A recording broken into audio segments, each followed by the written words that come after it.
We start in 1996, arguably the greatest draft class of all time, and the Warriors take Todd Fuller with the 11th pick. Now, the Dubs had Tim Hardaway, Latrell Sprewell, Chris Mullin. Despite having four other centers on the roster and number one pick Joe Smith from a year ago penciled in as the power forward, they drafted for positional need. Fuller played 2 seasons in Golden State, never even really cracked the rotation, playing 10 minutes a game, and was eventually traded to Utah for a second-round pick in year 3. Not only did we miss on Kobe, who would have probably never shown up to camp, but a handful of other All-Stars went just after Fuller. 1997, Adonal Foyle with the 8th pick. 3 years at Colgate, putting up monster numbers, 24 and 13 his final year there. Now, you could argue in hindsight, Foyle was fine at 8 in a bad draft, and he had a long career as a backup. But if you were there in the moment, you'd know how disappointing he was. And it was really the hands that held him back. Think Bismack Biyombo, same type of career. As you can see, though, a lot of busts in this draft. But for the second time in a few years, we passed on a high school prodigy. First, it was Joe Smith over Kevin Garnett, which you can't really blame them for. But then T-Mac going right after Foyle stung for 10 years. The 98 swap. We draft Vince Carter with the 5th pick and send him to Toronto along with some cash for his North Carolina teammate Anton Jamison. Look, Twan was good. He was. But he sure wasn't Vince Carter, who took the league by storm immediately. It would have been if, like, Memphis had traded Ja to the Knicks for RJ Barrett in 19. And it's another one where, in hindsight, you could look at their careers and the numbers and say, it was kind of even. Trust me, it wasn't in the moment. Give me a second here to tell you about today's sponsor, Factor, because they really do make meeting your nutritional goals easier. It's fresh, never frozen food, directly to your doorstep, all dietitian approved. Now, in today's world, we're all looking for something that's affordable and convenient. And a lot of people lean on fast food. But the truth is, those value meals end up costing you, $14 or $15? And then you end up paying for it afterwards, if you know what I mean, right? And so Factor not only is going to save you money in the long run, but again, it's something that's sustainable and it's going to help you reach whatever goal you have. If you're in the gym a lot and you want to go with the protein plus meals, over 30 grams of protein per meal, or you want to go calorie smart, 550 calories per meal. There's something for everyone. And they've also been sending me these smoothies in the box. And when I can get one, I really like them. My kids, they're gone before I blink, but they're not too sweet, but they still feel like a treat. So do yourself a favor, head over to factor75.com. Use the code Alchemy50 and get 50% off your first box. That's factor75.com, code Alchemy50, and get 50% off your first box. 2001, we got our big 3, hitting on all 3 of our picks. I think part of it was we were so bad, it enabled us to go with best available player rather than positional fit that had burned us so many times. This was really, to me, the first time since the Chris Webber draft where I think there was real hope towards the future. Jay Rich became a top 10 shooting guard in a few seasons. Troy was a solid stretch big. He did have some durability issues. And then you got young Hibachi, who really didn't play that rookie year, stormed onto the scene year 2 as the steal of the draft. Now, you know how this story goes. We couldn't retain Gil because he was a second-round pick. And that's what became the infamous Gilbert Arenas provisions, the bird right rules. Unfortunately, were made at our expense. 2002, we take Dunleavy Jr. 3rd. And look, it wasn't a sexy pick, but I think in the moment, everybody was all right with it. The pedigree, the success at Duke, positional fit, it all seemed to match up. And to be fair to Dunleavy, he wasn't a bum, right? He was a serviceable, toolsy forward, but he never lived up to being a top 3 pick. And you see, once again, we passed up on another high school phenom in Amari Stoudemire. 2003, Mikel Pietrus with the 11th pick. Dirk Mania had caused an uptick in foreign draft picks. MP was really an uncharacteristic pick for Gary St. Jean, who had made all these picks that I've talked about except the first one. And you've seen Gary on TV, right? He's a jolly dude, a complete optimist. which you need around the team, but not necessarily drafting players, in my opinion. Anyway, MP was raw, but eventually became the player you hoped he'd be. Unfortunately, it really took place in Orlando, helping get them to the finals. 2004, another 11th pick, and again a foreign player, this time Andris Biedrins. As disappointing as things ended for Beans, I consider this a good pick in a weak draft, and we dodged 2 bullets in high schoolers Robert Swift and Sebastian Telfair going right after Andris, who was a big part of the We Believe run and really a walking double-double until he had multiple groin surgeries where he was just never the same guy. Now, 2005 was the beginning of the Chris Mullin era as GM. And he started off with a huge swing and a miss, drafting Ike Diagu out of Arizona State with the 9th pick.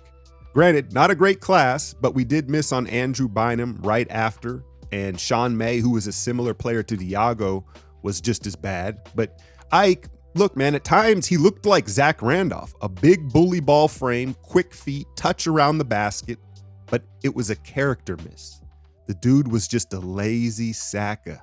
But what saved this draft was taking our first high school prospect by the name of Monte Ellis with the 40th pick. 2006, we take Patrick O'Brien 9th in a classic we need a big pick. Look, man, I knew we might be in trouble when Buddy said in his introduction presser he likes to bake cheesecakes. And then you look at the board and all the guards that went after him. Yeah, man. POB, he was Charmin soft and out of the league after his rookie deal. So the draft didn't look like it was Mully's strong suit. To be fair, I think Nelly probably had more say than he should have. But what Mully did do is get Baron Davis for 10 cents on the dollar, as well as Steven Jackson and Al Harrington from Indiana, which ultimately formed We Believe. But as quickly as it was created, it was gone. With a young Monte Ellis ready to be the starting 2 in a guard-heavy roster, it was a move that felt very much like trading Mitch Richmond for Billy Owens over a decade ago and breaking up Run TMC for more size. We traded Jason Richardson on draft night for Brandon Wright, the 8th pick. Think bargain bin Anthony Davis. Half the talent and all the durability issues. Now, we did take Marco Bellinelli 18th, and he was an immediate stud looking like a young Sly Stallone. 2008, Anthony Randolph at 14. Now, I've covered the hope and disappointment of AR, and I could come up with a ton of excuses for him, but ultimately, he was another miss. 2009, Basketball Jesus comes home. You hear the term, do some luck, and that's exactly what it was, right? The Wolves taking 2 point guards before Steph had us back out of the trade with Phoenix that would have finally landed us that elusive big man in a prime Amari Stoudemire. But what that also did was upset the team's current roster, who was expecting to play with Stoudemire. So out goes Mully as GM, in comes Larry Riley, who still is currently our assistant GM. 2010 draft, he followed the tradition of going big over talent, taking Epe Udoh with the 6th pick out of Baylor. Story goes, he came into the interview wearing a really nice suit, and he was so well-spoken, that's what won them over. Never mind if he was mocked outside of the lotto, and you see the names that went after Epe, who really was just a complete miss. He ended up becoming a end-of-the-bench big man for Utah for a few years. Here's what I didn't realize. 2 weeks after that, Joe Lacob officially became the owner July 15th. It just makes you wonder who that pick would have been had that happened a few weeks sooner. So in comes Bob Myers, and maybe more importantly, Jerry West on his hip. All of a sudden, the Dubs couldn't miss in the draft. You get Clay at 11, dodging quite a few bullets. Next year, it's Barnes, Festus, and the infamous Draymond pick at 35. Now, I'm not going to count Festus as a hit or miss on this list because it seemed like he was going to be a hit, but then he ruined the knee playing on it, so he just gets an incomplete grade. Next year, they take a swing on Loon because he was flagged for his hips. He slid all the way to 30. And then Damian Jones at the 30 spot next season, who I'm going to call a miss.